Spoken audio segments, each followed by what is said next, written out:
Yeah, I see it. I saw someone just named their. What? It wasn't Harrison. What was it? Atticus. Atticus. Oh, really? Yeah.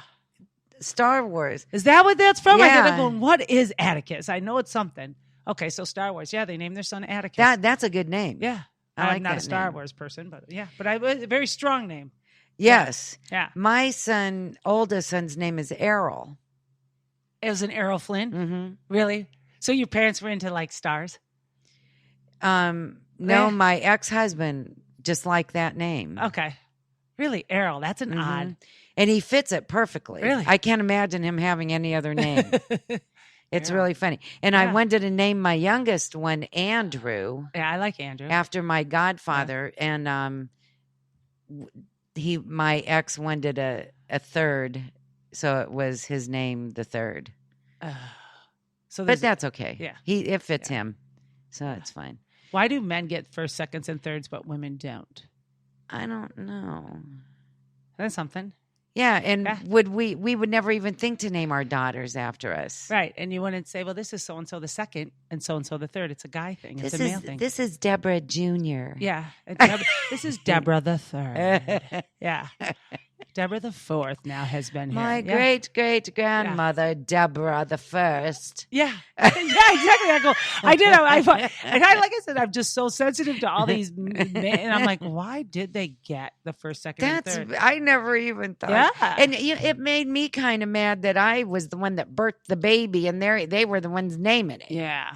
I know. I agree. But, I always thought about this, like, we signed the birth certificate first, and I don't even know. We could have changed it. Yeah, but you know what? I had the agreement that if it was a girl, I picked the name, and if it was a boy, they did. Well, that's good. So it really wasn't that bad. Yeah. But that was after arguing for Andrew. I really fought for that one. We pretty much. If it was a girl, her name was going to be Andrew. See what you could have said? You could have said you called her Andy. But that's exactly what I was going to do. A-N-D-I was going to be her name. That's right. Got a piece of it. Yeah. Yeah. Yeah, we were pretty equal. Like my oldest, this is really bad. My oldest name is, we did the traditional thing and named him after the grandfathers and stuff like that. And so my dad's name is James and his last name is Brown.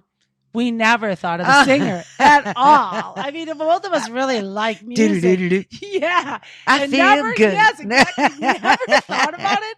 And then until he got, like somebody says, really, Mitzi, James Brown. And I go, yeah. I go, look at how strong that sounds. And they're like the singer. And I went, oh, yeah. Yeah. So when he was playing baseball, that was his walkout song. They would introduce him and they go, next on the bat would be James. I feel good, Brown. And he's just like, oh. Yeah. Till this day, he'll say, Mom, I can't believe you did not think of that. And I goes, we didn't. That is funny. Yeah. Didn't even make the connection. Yeah. That's hilarious. I know. Yeah. And he looks nothing like James Brown, but he's all right. When I was pregnant with Errol, and if he was a boy, that's what we were going to name him. Before I agreed to it, I ran all these nicknames through my head because I always felt bad that for kids that had really bad nicknames, and they were teased. And so the only thing that I could rhyme Errol with was barrel. So when he was little, I used to sing to him, Errol the Barrel Kern. That's just good. In case anybody ever called him that, it wouldn't be the first time and it'd be comfortable with it. Only a mother would do something like that or think of something. I wanted him to be prepared. Yeah, I was always Shitsy Mitzi. So I was. That's what I was. Shitsy Mitzi. Oh, dear. See, that's exactly what I mean. Yes, yeah. Snotties and naughty. Yep. That's a good one. Yeah. That really does go together. I know it does. So does Shitsy Mitzi. Well, all your brothers and sisters had the same snotties and naughty. Snotties and naughties. Yeah, that was us. Yeah, that was us. It's whatever. My mom would always say, "Sticks and stones can break your bones, but names will never hurt you." And she was right. Yeah, she was. It's just like back then. Now we take kids take everything too personally. Yeah. Why is that? I mean, they take everything so blow it out of proportion. Well, I think because I think because there's no end to it. It just is constant. There's no, like Snotties and Naughty was on the playground. Right. And I came home and it wasn't no more. The kids in the neighborhood and a lot of them went to school with. So if they said it was done. And it's not like, the next year, everybody I met on the street knew who I was, and now they know. I mean, if you do, I mean, YouTube and all of that, it's just, you know what I mean? It's more prevalent. Yeah, and it's so constant. It's there, constant. Right. So I mean, I even look at Jim Harbaugh. For God's sakes, he picked his nose. What was it, 3 weeks ago on the field, and it became a YouTube sensation. I'm like, God, the poor guy. My little grandson was him for Halloween. I love it.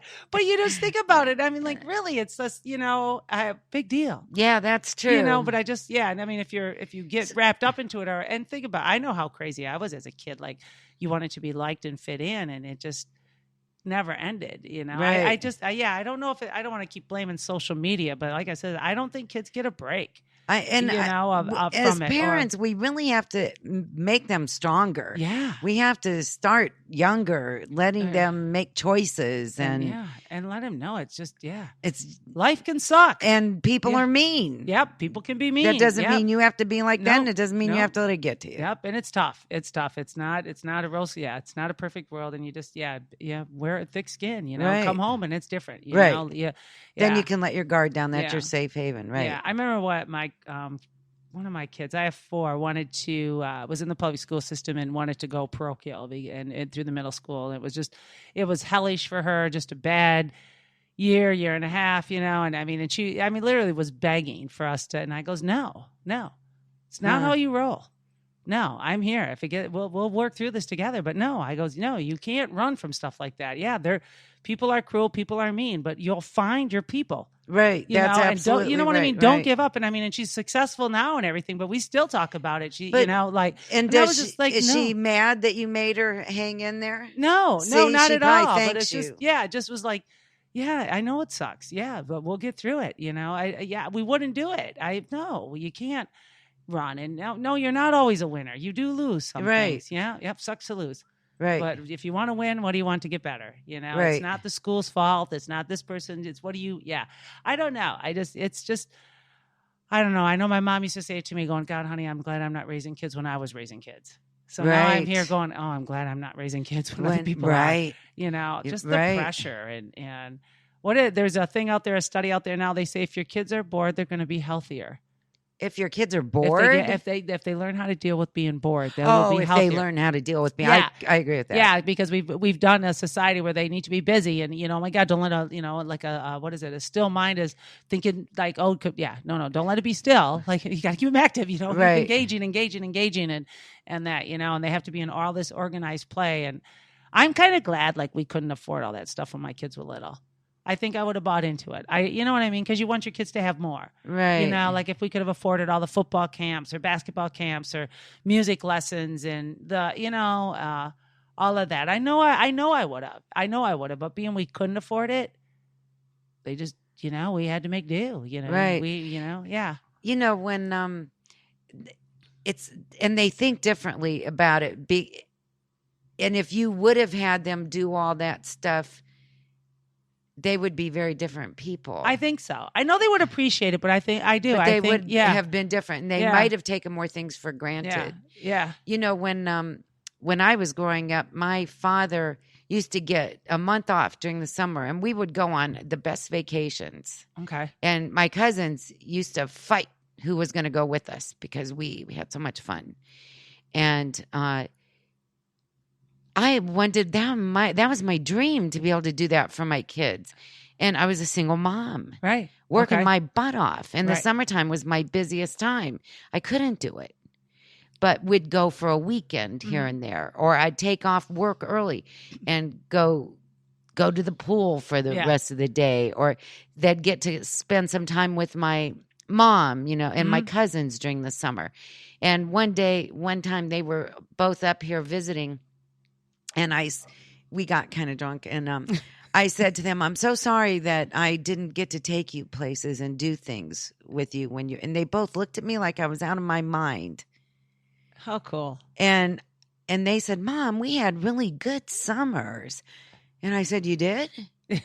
And they said, "Yeah." And then they started naming the things that we did, and they so appreciated the little time that I took off work. It was never, maybe a week at the longest. Right. But they remembered that, and they remembered when we lived in California that we used to go to the ocean all the time and boogie board, and just for the day, you know. And they remembered all that stuff, and they led perfectly happy childhoods. Yes. So it really wasn't it, but yeah, it was just I was comparing it to mine, what you had. And yeah, I know. It's just my kids. I know I'll never forget that because that they had asked me as they got older. They said to me, "Goes, Mom, I think we're the only kids who've never been to Florida in our school." Huh? Like that, and I goes, "Yeah, probably." I goes, I've never seen the state of Florida. Huh. I've not, and I don't have any. I have nothing against it, but it just became like the normal spring break. People are going to Florida.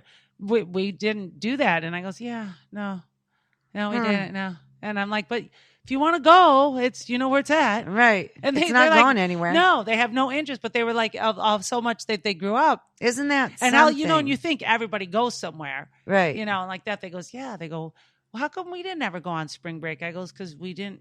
You had a break. We didn't. That's right. You were working. Yeah, we weren't teachers, and stuff. We're working and that, to where, but we did. Yeah, it just was interesting. I mean, they were very appreciative and stuff like that, but it's just like they notice things like that. We've never done Cedar Point as a family. Huh.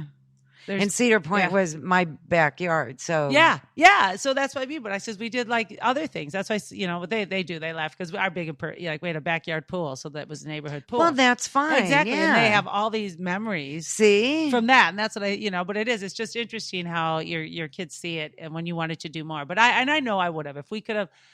If we could have afforded a spring break, I know we would have went. Absolutely. Who doesn't want to get out if you're in the middle of the winter? Right. Yeah, and that's a good point. Warm, and so it's not like I'm condemning any of that, but it's just, what you can everybody do has to do what they have to do. And I'm sure almost all parents do the absolute best they can. Yeah. And they're all right decisions. Oh my gosh. You're not going to believe what time it is. I know. I'm looking. What time is it?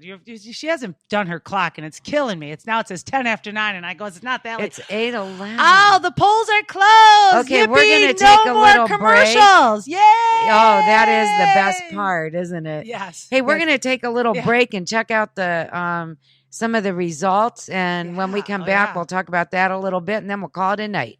Stay there. We'll be right back. Bayo Botanicals is a modern artisan perfume and beauty essentials boutique. Each creation is handcrafted and all ingredients are sourced through local, sustainable, and fair trade partners. Our mission is to create natural, healthy, and sustainable beauty products for a fair price. Visit us online at BELLOA botanicals.com. That's BELLOA botanicals.com. Bayo Botanicals, all natural, all you.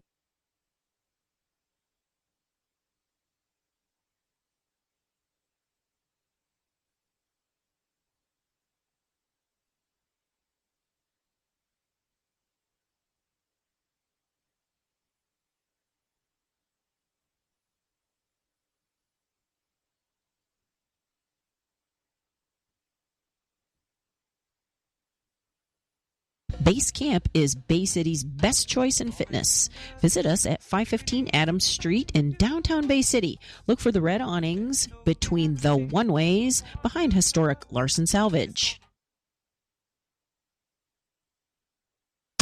Want a new career but not sure which one? Go back to school at Bayshire Beauty Academy in Bay City, Saginaw, and Standish. Learn the art of making others beautiful with a new career in cosmetology. Develop the skills needed for hairstyle and color, makeup, and more. Bayshire also offers a nail technology program, or you can become a massage therapist. Be your own boss and work in massage offices or private practice. Bayshire Beauty Academy can give you the education you need in less than 13 months. And you may qualify for financial help at the Bay City location. Full and part-time opportunities are available, so make the schedule that works best for you. Call 800-732-HAIR or learn more online at BayshireBeautyAcademy.edu. Not only is Bayshire a great place to learn new skills, it's also a full-service salon. Stop in for a haircut, perm, shellac, massage, and much more. It's time to go back to school at Bayshire Beauty Academy in Bay City, Saginaw, and Standish. Call 800-732-HAIR.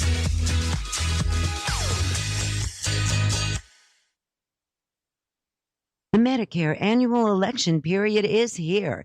It runs from October 15th through December 7th. Now is the time to make sure that your plan fits your health needs, and your budget. A consultation with a nationally recognized Medicare expert based right here in Michigan is available free of charge. You can call us at 855-463-9688 or check us out at GA.